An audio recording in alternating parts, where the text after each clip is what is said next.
जब भी हम भारत देश के इतिहास को किताबों में पढ़ते हैं तो हमें ये बताया जाता है कि बाबर सबसे पहले भारत आया और उसने मुगल साम्राज्य की नींव रखी। उसके बाद उसके बेटे हुमायूं ने शासन किया और फिर अकबर आया, उसने भी राज किया। ये सब सुनने के बाद आपके माइंड में एक सवाल जरूर आया होगा कि हमारे भारत देश पर सिर्फ विदेशी लोगों ने ही शासन किया है, क्या कोई भारतीय राजा नहीं था? तो ये रहा आपका जवाब। हुमायूं और अकबर के बीच एक और महान शासक था जिनके बारे में हमें बहुत कम बताया जाता है। वो थे सम्राट हेमू, जिन्हें हम हेमचंद्र विक्रम आदित्य के नाम से जानते हैं। और आज इस वीडियो में हम सेकंड बैटल ऑफ पानीपत के बारे में बात करेंगे, जो कि एक ऐसा युद्ध था जो बड़ी ही आसानी से भारत देश के इतिहास को पूरी तरीके से बदल कर रख सकता था और मुगल साम्राज्य को जड़ से उखाड़ देता।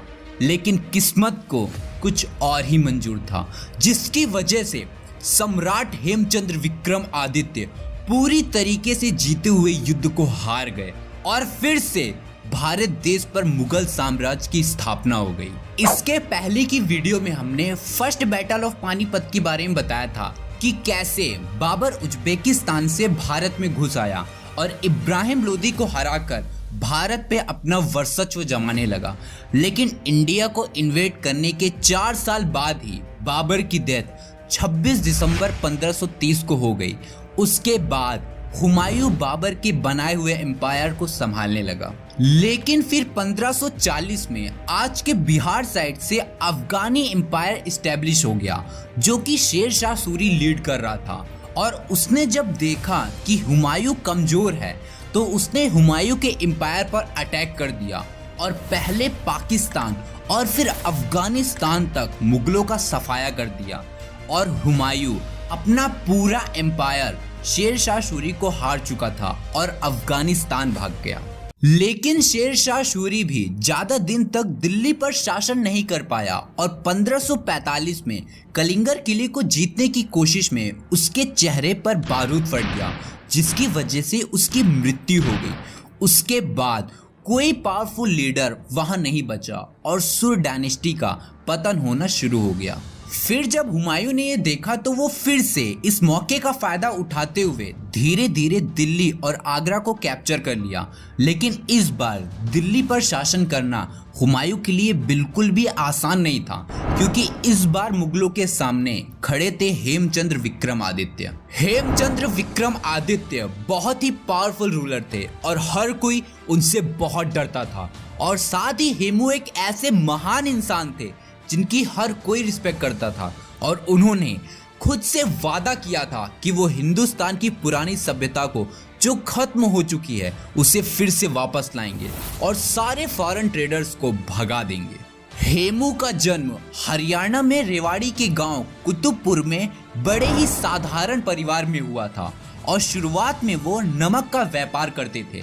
लेकिन धीरे धीरे अपनी मेहनत के दम पर वो एक ऊंचे पोस्ट पर पहुंच गए और आदिल शाह के मेन कमांडर बन गए। उसके बाद टाइम ऐसा आ गया कि हेमचंद्र ने धीरे धीरे अपनी आर्मी बनानी शुरू कर दी और आर्मी की नीड को पूरा करने लगे, जिसके 2 फायदे थे।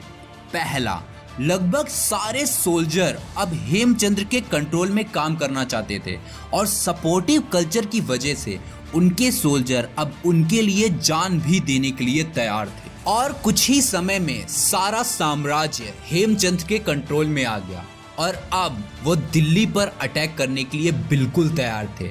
और 26 जनवरी 1556 में हुमायूं की मृत्यु के बाद वो दिल्ली की तरफ अपनी सेना को लेकर आगे बढ़ने लगे, जिसमें 500 से भी ज्यादा वॉर एलिफेंट थे और कई तोपें थी।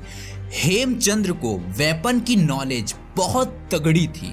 उन्होंने अपनी आर्मी को ऑर्गेनाइज किया और सबसे पहले बंगाल पर अटैक किया। उसके बाद बयाना, इटावा, बर्धान सब जगह से मुगलों को खदेड़ना शुरू कर दिया। मुगलों के बीच विक्रम आदित्य के नाम की दहशत फैल चुकी थी। इसके बाद अब 2 सेंटर थे जो कि सबसे मेन थे, क्योंकि इसको जीतने के बाद ही ये तय होता था कि पूरे ईस्ट इंडिया पर कौन राज करेगा। एक था दिल्ली और एक आगरा था। उसके बाद हेमचंद्र विक्रमादित्य ने बिना किसी देरी के दिल्ली की तरफ कूच कर दिया और यहाँ उनका सामना तर्दी बेग खान से हुआ। और हेमचंद्र की सेना ने तो तर्दी बेग खान की सेना को पटक पटक कर मारा और उनकी वाट लगा दी और 3000 मुगलों को गाजर मूली की तरह काट के रख दिया। उसके बाद तर्दी खान वहां से जान बचाकर आगरा भाग गया और अकबर के कोर्ट पहुंच गया और कहने लगा कि वापस काबुल भाग चलो वरना हेमचंद्र किसी को नहीं छोड़ेगा।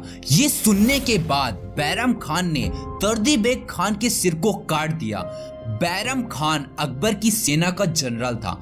Basically second battle of Panipat कहा जाता है कि अकबर और हेमू के बीच हुआ था, लेकिन अकबर तो उस समय बहुत छोटा था, तो जो वॉर हुई थी वो बैरम खान और हेमचंद्र विक्रमादित्य के बीच हुई थी और बैरम खान अब युद्ध की तैयारी करने में लग गया। लेकिन इस टाइम तक सम्राट विक्रमादित्य ने पूरे नॉर्थ इंडिया को जीत लिया था और लगातार 22 युद्धों को जीतकर मुगलों की पूरी तरीके से वाट लगा दी थी। उसके बाद 5 नवंबर 1556 को उसी पानीपत के युद्ध मैदान पर अकबर और हेमू की सेना आमने सामने होती है। दोनों की ही सेना 3 पार्ट्स में डिवाइड थी, लेफ्ट, राइट और centre.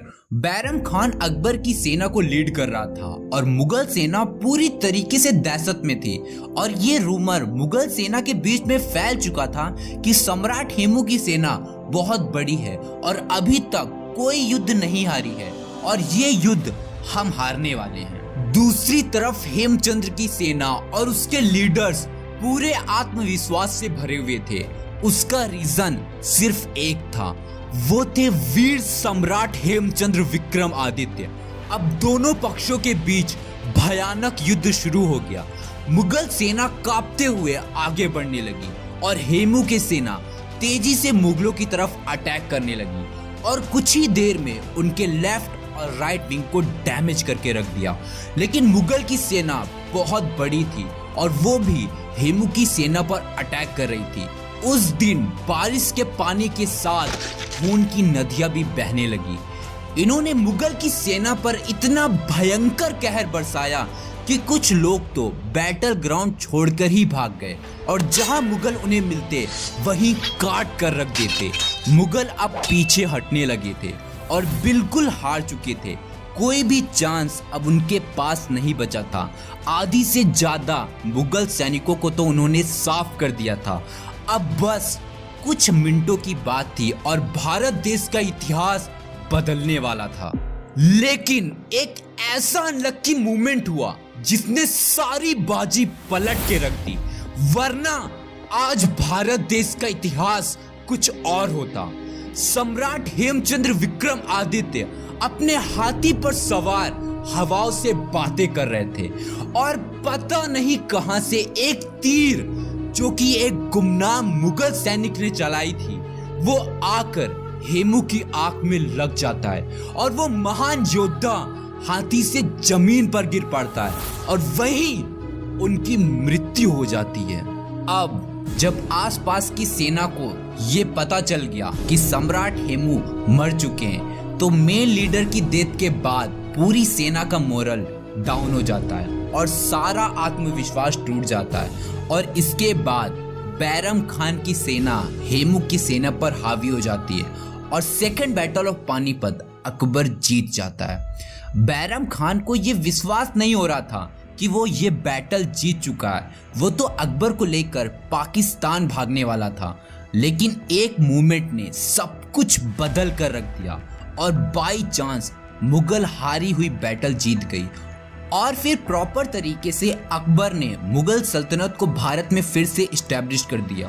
Friends, second battle of Panipat को भले ही मुगल्स ने जीता हो, लेकिन इस युद्ध के रियल हीरो वीर सम्राट हेमचंद्र विक्रमादित्य थे और मैं चाहता हूं कि इन आखिरी हिंदू शासक की वीर गाथा हमारे देश के युवाओं को पता चले और इसके लिए आप इस वीडियो को हर एक व्हाट्सएप ग्रुप अपने फ्रेंड्स एंड फैमिली के साथ शेयर कीजिए, हर एक सोशल मीडिया प्लेटफॉर्म पे शेयर कीजिए और अगर आपको ये वीडियो अच्छी लगी हो तो प्लीज़ वीडियो को लाइक कर दीजिए और चैनल को सब्सक्राइब कर लीजिए क्योंकि हिस्टोरिकल स्टोरी पे ऐसी awareness of Indian based videos आती रहती है। बाकी नोटिफिकेशन बिल से क्या होता है ये तो आपको पता ही है।